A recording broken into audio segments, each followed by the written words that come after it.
नमस्कार मंडळी, मी निशा दंडे. इचलकरंजी महानगरपालिका नगरसेवक निवडणुकीच्या अनुषंगाने आज आपण त्याचा आढावा घेण्यासाठी येथे आलो आहोत. जे उमेदवार आज या रिंगणामध्ये उभे आहेत त्यांच्या कार्याचा थोडासा आढावा आपण इथे घेण्याचा आहे. आज आपल्या इथे इच्छुक उमेदवार आलेले आहेत. त्यांनी आपला परिचय द्यावा असं मी त्यांना विनंती करते. नमस्ते, मी सपना प्रमोद भिसे, भाजप महिला आघाडी अध्यक्ष पश्चिम मंडळ आणि मी प्रभाग क्रमांक 14 मधून इच्छुक उमेदवार आहे. आपण आता इच्छुक उमेदवार आहात. याच्या आधीचं तुमचं सामाजिक कार्य काय आहे का? हो, आहे ना. हां, त्याचा थोडासा आढावा मला सांगा. गेले 3 वर्षापासून मी महिला संघटनेमध्ये काम करते. महिलांच्या ज्या काही अडचणी असतील, त्यांच्या कौटुंबिक असतील, त्यांच्या सामाजिक ज्या काही अडचणी असतील, भागातले काही विषय असतील, जसे की लाईट, पाणी, गटर, रस्त्यामध्ये काही किरकोळ बिघाड वगैरे झाले असतील किंवा काही नगरपालिकेतून काही काम करायचं असेल तर त्याचा पाठपुरावा घेऊन मी त्यांना मदत करण्याचा, पोलीस स्टेशन रिलेटेड असू दे, आयजीएम रिलेटेड असू दे, हॉस्पिटल रिलेटेड असू दे, त्यांच्या ज्या काही कौटुंबिक विषयी काही अडचणी असतील तर ते सोडवण्याचा मी प्रयत्न करते. तुम्ही ज्या प्रभागातून आता उमेदवारी जाहीर करणार आहात त्या प्रभागामधील तुमचं जनमत कसं आहे? जनमत माझं चांगलं आहे प्रभागामध्ये, कारण घर टू घर त्यांच्याकडे कनेक्ट झालेली आहे. म्हणजे असं नाही आहे की मी कुणाला माहीत नाही, माझं नाव कुणाला माहीत नाही किंवा सपना भिसे कोण आहे असं कुणी म्हणेल असं नाही आहे. प्रत्येक प्रभागामध्ये माझ्या घर टू घर संपर्क आहे, त्यामुळे माझं जनमत त्या प्रभागामध्ये चांगलं आहे. उमेदवार म्हणून तुम्हाला निवडून द्यावं अशी तुमची अपेक्षा आहे. हो, पण का द्यावं? कारण मी काम करू शकते. म्हणजे आतापर्यंत मी जे लोकांसाठी केलेलं काम आहे आणि मी इथून पुढेही तसंच काम करत राहणार आहे. त्यामुळे मला असं वाटतं की जर मला एखादी संधी दिली किंवा माझ्या हातात जर एखादी पॉवर असेल तर मी ते अजून जास्त जोमानं काम करू शकते. त्यासाठी मला संधी द्यावी अशी, सगळ्या जनतेने मला आमच्या प्रभागातल्या संधी द्यावी अशी माझी एक इच्छा आहे. ओके.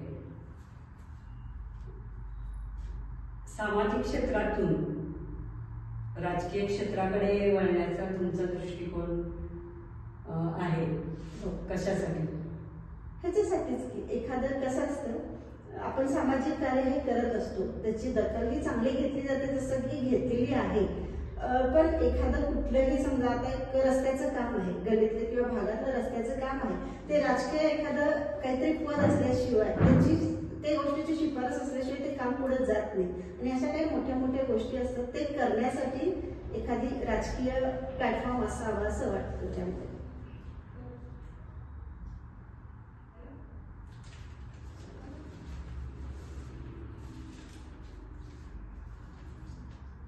उमेदवारीसाठी उभे आहात तुम्ही आता. तर तुमचे प्रचाराची दिशा कशी चाललेली आहे? माझी आता प्रचाराची दिशा फक्त घर टू घर फिरणे, लोकांशी संपर्क करणे, इतकंच. आता तरी इतकंच चालू आहे. जेव्हा कधी फायनल डिसिजन मिळेल तेव्हा मग अजून दिशा त्याची जरा जोरात वाढून कामाला लागेल. फायनल डिसिजन मिळाल्यानंतर तुम्हाला काय वाटेल? खूप आनंद होईल. म्हणजे एक असं खूप आनंद होईल, जसं की मी करू शकते असं एक वाटेल. संधी मिळाली त्याविषयी. जनतेमधून नगरसेवकाची निवड कशी असावी असं वाटतं तुम्हाला? योग्य असावी. जे खरंच प्रामाणिकपणे काम करतो, कार्य करतात, किंवा जी व्यक्ती प्रामाणिकपणे त्यांच्या सुखादुःखात सहभागी होते आणि तीच योग्य असावी जनतेमधून, असं माझं म्हणणं आहे.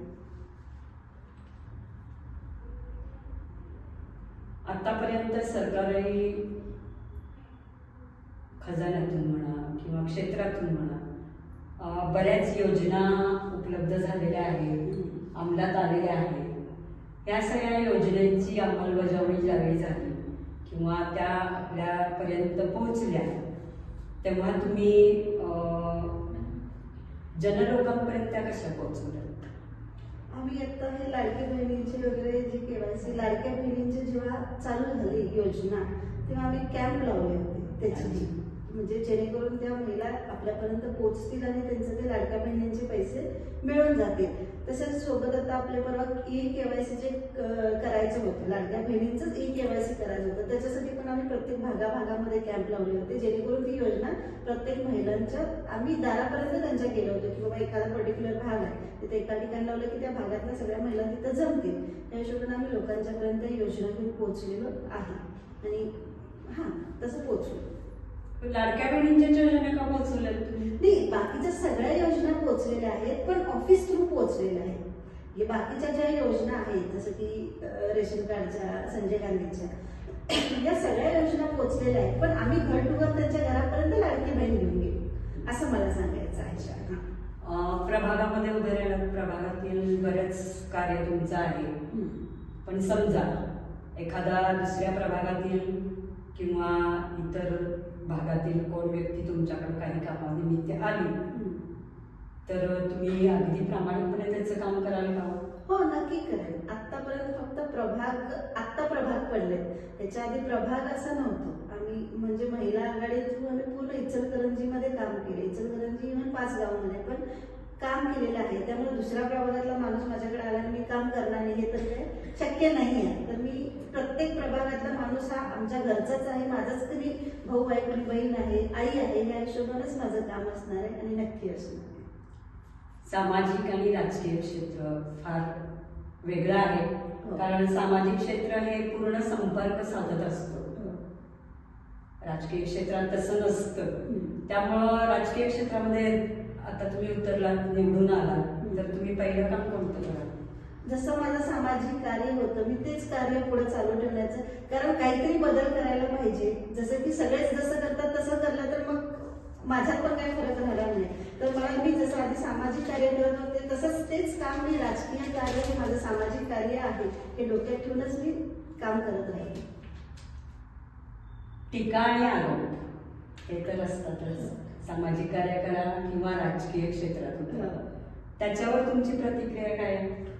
काही नाही, टीका करणारे टीका करतात, आरोप करणारे आरोप करतात. आपल्याला माहिती आहे आपलं काम काय आहे, आपण काय करतो आपल्याला माहिती आहे. त्यामुळे माझं एक असं म्हणणं आहे की देवाला 2 काम दिलं की करून टाकायचं नाही की करून सोडून द्यायचं नाही, आपलं काम करत राहायचं. त्याच हिशोबाने इथून पुढे पण असणार.